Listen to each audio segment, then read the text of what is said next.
माता पार्वती नीम का पेड़ क्यों बनकर पूरे जंगल में क्यों दौड़ रही थी और महादेव एक केकड़ा बनकर क्यों पानी में तैर रहे थे। आइए जानते हैं। इस कथा में एक बार माता पार्वती एक नीम का पेड़ बनकर पूरी जंगल में घूम रही थी। तभी वहाँ पर महादेव आए और बोले, हे देवी, तुम नीम का पेड़ बनकर पूरी जंगल में क्यों घूम रही है। तभी माता पार्वती बोलती है, हे प्रभु, मैं पूरी जंगल में इसीलिए नीम का पेड़ बनकर घूम रहे हैं क्योंकि मेरे सभी भक्तों को कोई दुष्ट और कोई कष्ट ना हो। तभी महादेव पार्वती से बोलते हैं, हे देवी, आप अपने रूप में आए, मैं तुम्हारी भक्तों को रक्षा करूंगा। तभी माता पार्वती अपने प्रभु महादेव से बोलती है, हे स्वामी, आप तो बहुत भोले हैं, आपसे तो कोई दुष्ट और कोई पापियों को भी वरदान दे देते हैं बिना सोचे समझे। तभी महादेव माता पार्वती से प्रेम से बोलते हैं, हे देवी, मैं तुम्हारे भक्त को अच्छी तरह से ख्याल रखूंगा, आप अपने रूप में आ जाइए। तभी माता पार्वती अपने प्रभु महादेव से बोलते हैं, हे स्वामी, मैं अपने रूप में नहीं आ सकती। तभी माता पार्वती एक नीम के पेड़ के रूप में पूरी जंगल में दौड़ती है। तभी उसे एक बहती नदी दिखाई देती है, वहीं पर नीम का पेड़ डूब जाती है। तभी महादेव माता पार्वती से बोलते हैं, हे देवी, तुम जल्द से बाहर आओ। तभी माता पार्वती बोलती है, जब तक आप अपनी आंख नहीं बंद कर लेते तब तक मैं बाहर नहीं आऊंगी। तभी महादेव माता पार्वती से बोलते हैं, ऐसा क्यों देवी।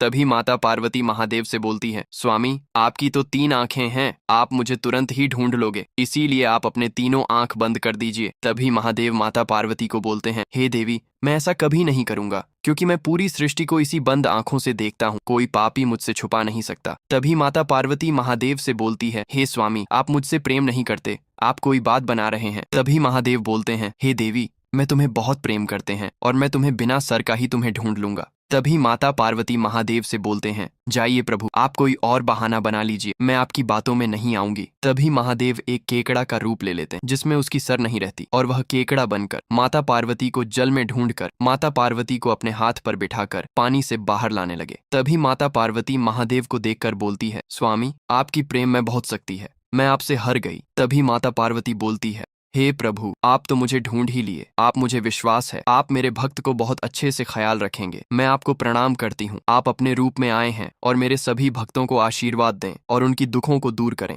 तभी महादेव अपने रूप में आते हैं और बोलते हैं, जो कोई इस कथा को देख रहा है उसने लाइक और सब्सक्राइब नहीं किया है